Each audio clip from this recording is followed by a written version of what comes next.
I mean, every family has a story. If you go through the old ones, tell the youngins stories that the Miss Caputo used to have her English class tell stories as one of their assignments, and they put together.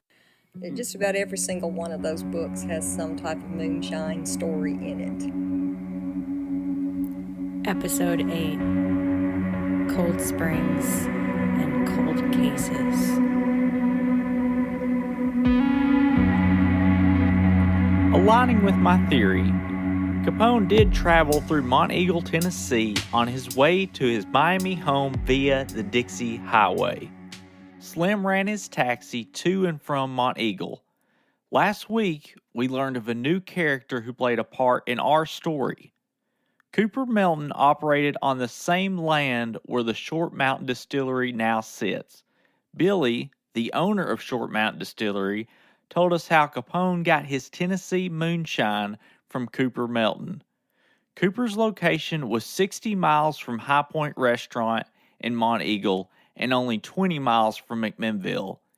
It would have been a convenient detour for Slim to pick up the shine from Cooper's place. Then Slim would continue his route to Monteagle to make the drop and carry on the rest of the day business as usual. No one would question him. It would be a normal route. I realize that I'm taking us fast down a rabbit hole, but trust me, I'm bringing us to a major point in this investigation. The interview at Short Mountain Distillery brought me to the great-granddaughter of Cooper Melton, Melanie Nistad. She is the author of the book Mechanicsville, which is a community located not far from the distillery. So I got back on that same road, Short Mountain Road.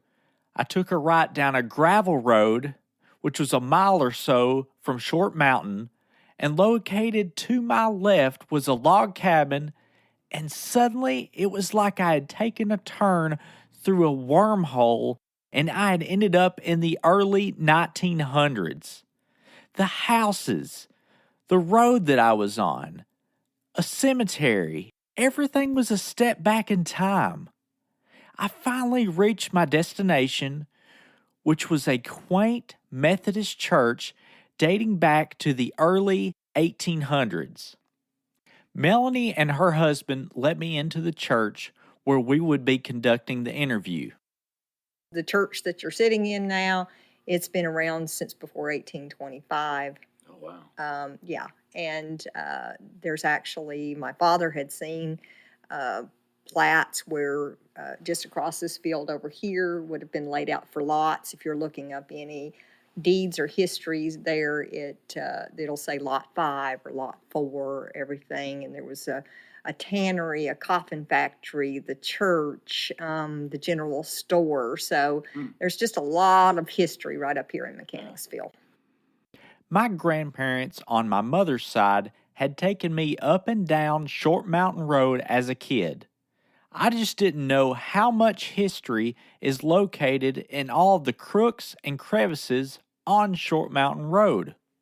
That's when this church, we think, was built. It may have been over in front of the cemetery. The cabin that you passed by, I saw that. The deed for that is somewhere around 1824. I had an MTSU professor come and look at it that specialized in log cabins, and he said, yes, the way it's pegged, the way that it's built is well into the early 1800s. So possibly could have been here as early as Indian Territory.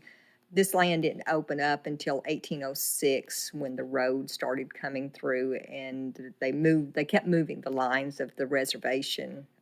So that's when the area started opening up, and you see people migrating into the area. So the Pattersons, the Meltons, all of those are some of the first people that came into this area. Grizzles, all the ones that made the moonshine. Melanie now gets into her background. I started out in my MTSU major was radio and advertising, so I actually worked at WBRY as one of my first jobs. So, yeah, I've been a nurse for 36 years. Wow. Yeah, I'm 57, so. Don't look 57. Thank so you. there Yeah, you go. I graduated in 80 and worked at WBRY in 80, 81. So I asked her about her family ties to Mechanicsville. my grandfather was James Cooper Melton. It's actually my great-grandfather. His daughter, Sarah Patterson, married James Cooper Melton. And so both have lines on the Melton side and the Patterson side. So, but yes, James Cooper is famous for making a little moonshine. Famous, yes he was, enough to attract people from all around. But he had to do what he had to do to survive. Well, that's the only way you had means of making any type of money. I mean, you've got farming. Of course, corn makes good moonshine. You've got the perfect setting in the hills here in Cannon County because you've got deep hollows. And as everybody said, you have cold, cold springs. Mm-hmm. And they say one of the coldest springs there is on James Cooper Melton's property, which is now where the Short Mountain Distillery is at. And so you can go up there and tour the spring. Moonshine has been a reoccurring theme of the Great Depression. Simply put, doing what you had to do to survive. Exactly what Slim was doing. Utilizing his taxi business as a one-stop shop for illegal moonshine transportation.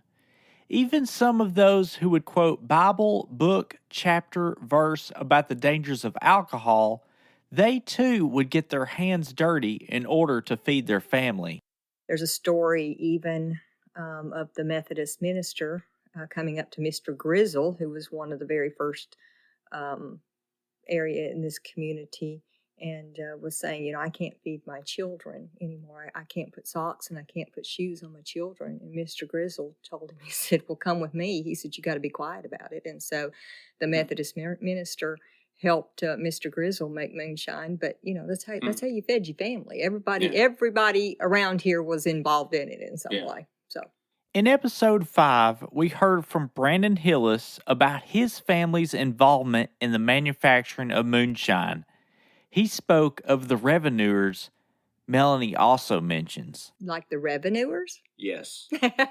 All the time. I don't know any particular story, but I know they frequented his property a lot. Now, my uncle, Ray, or Billy, one of them, the story is that he could run so fast that he would be running from the revenues, and he would take a rest on the fence pole waiting for him to catch up, and then he was like, hey, I'm over here, and then he'd take out running again.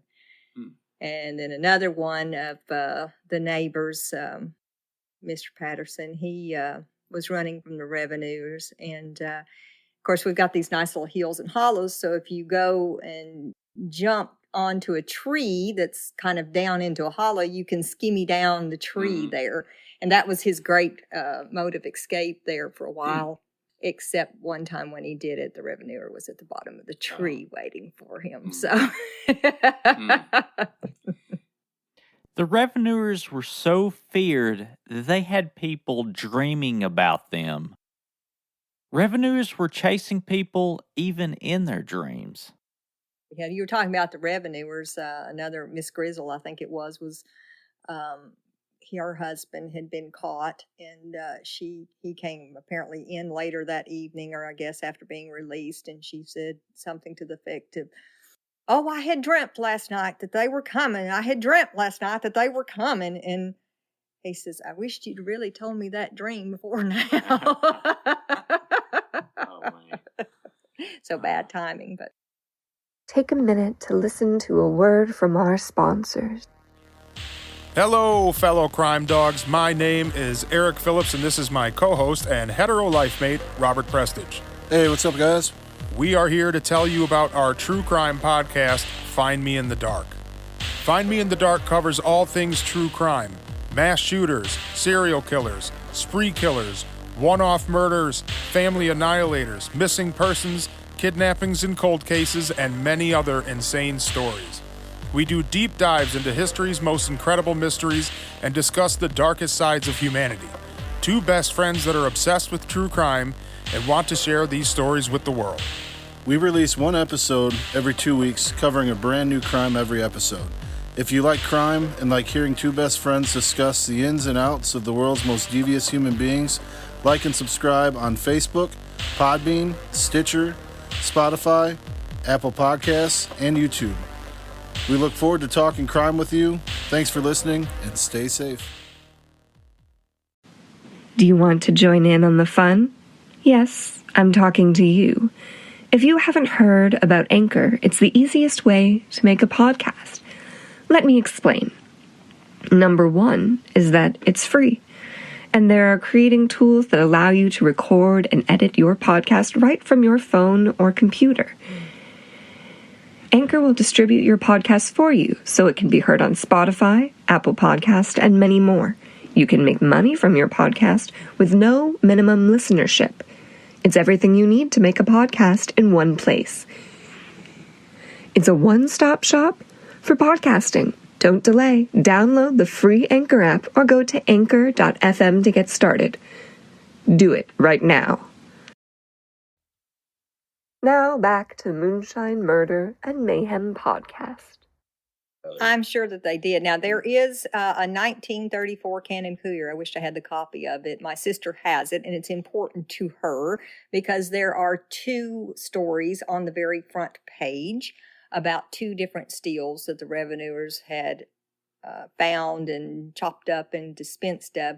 But we're pretty sure that one was her husband's grandfather, great-grandfather, and one was our great-grandfather, both on the front page, because, as you said, it was very rampant when everybody family making it. So, To the hills of Tennessee, to the streets of Chicago, everyone was struggling. And I mean everyone. Well, except maybe for Capone. But to keep his business booming, he had to get the best. And Cooper was the best. Here's what happened when the city boys and the country boys met for an exchange of the best moonshine around. they had heard that he was the best moonshiner because of the creek water and everything. And from what I understand, arrangements were made for them to come and get a couple of carloads from it. Now, moonshiners, of course, are very suspicious. And they had heard of the Chicago boys, you know, just not being some of the nicest people around either. And so they were really afraid that these city folks were just going to come in and take them for whatever, you know, money they could get the whiskey, get the money, all that. So they had devised a plan that they would just line the trees with different folks armed and ready, so that, you know, if he gave the signal as they were coming out, they were, you know, to get back what was rightfully theirs. But they came. Apparently money was exchanged, and everybody left peacefully. So nothing did end up happening, but we weren't going to be bested by the city boys either.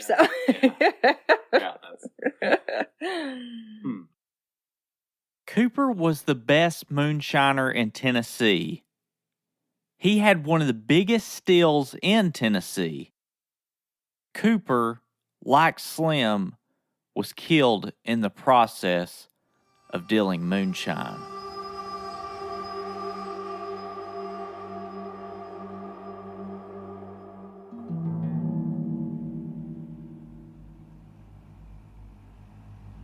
Unfortunately, Cooper was killed by his nephew, probably over alcohol. Well, alcohol was involved because I understand that Big John Patterson was severely intoxicated.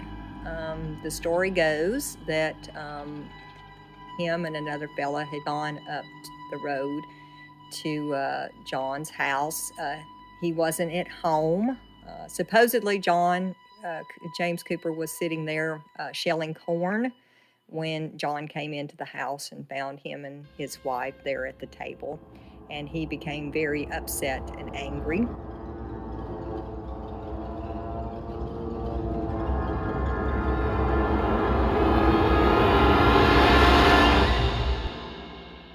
And proceeded to hack up his wife and kill my grandfather.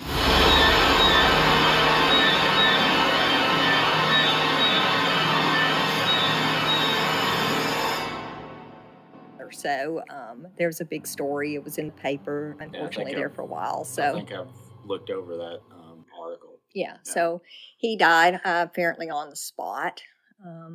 I know that one of my uncles came in, and Big John was could have been Adam. That would have been Adam Melton was James Cooper's son, and he was the sheriff. And when one of them got there, it was told that John said, "You can't go in there," and they said, "Yes, I'm coming in." And so apparently just went right past John, but Cooper was dead by that point. So I've asked this question with every interview I've conducted. Why is moonshine so ingrained in our culture in Tennessee? I would say probably it goes back to roots that you come from your Irish ancestors, from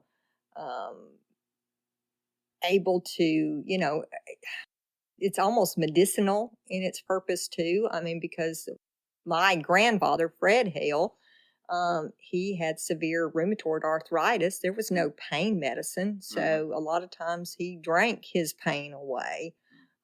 So, it was used for a lot of different reasons there too. And, buying it was expensive because there's always been a tax on there. So, it's a good, easy way to make money without being taxed, to use it, like I said, for pain, for party. It's just, ingrained into each aspect of everybody's life.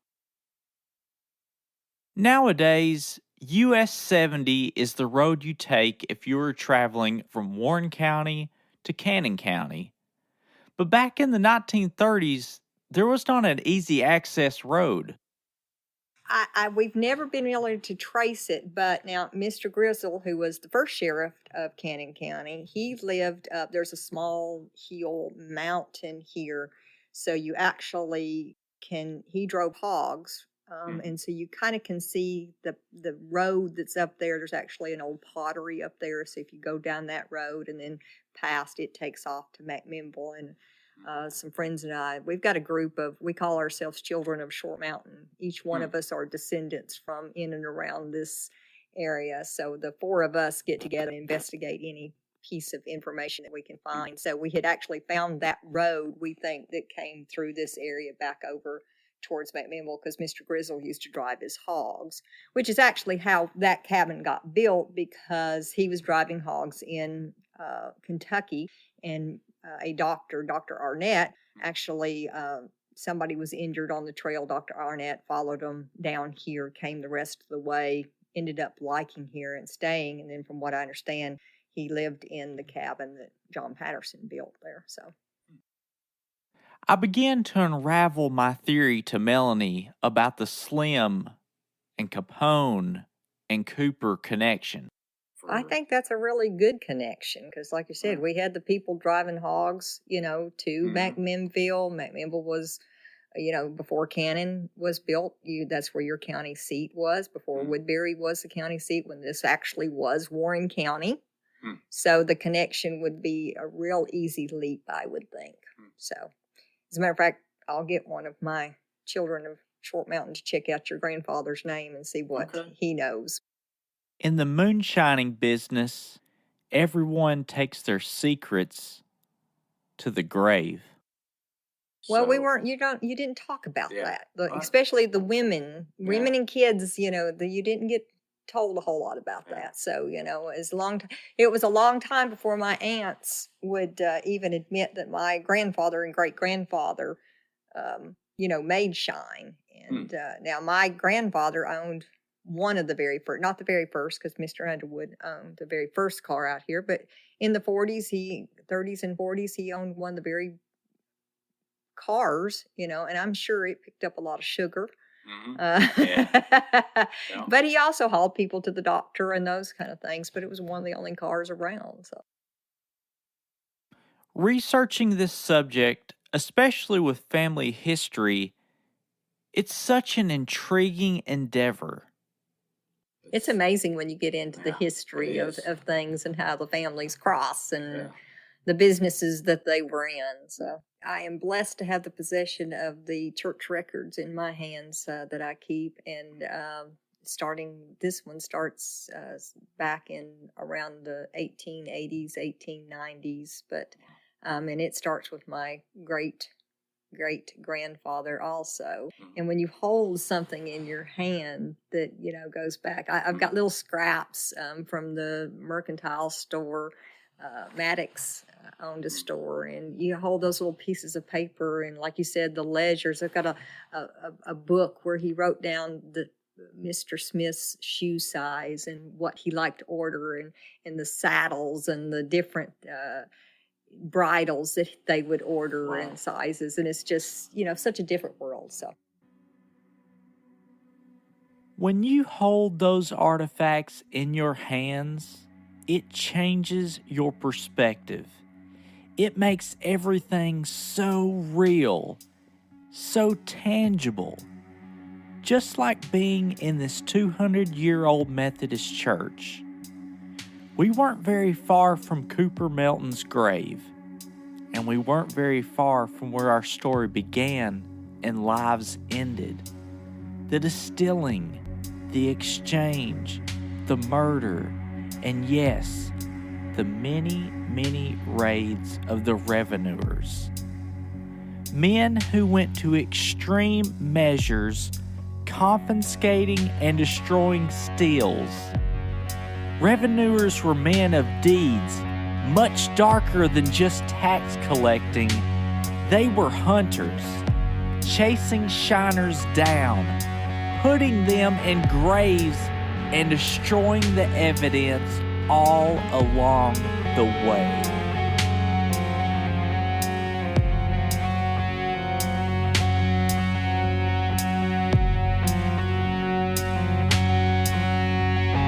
Thank you for listening to the Moonshine, Murder, and Mayhem podcast. If you have any information, please contact us at moonshinemurderandmayhem@gmail.com or message us on the Facebook group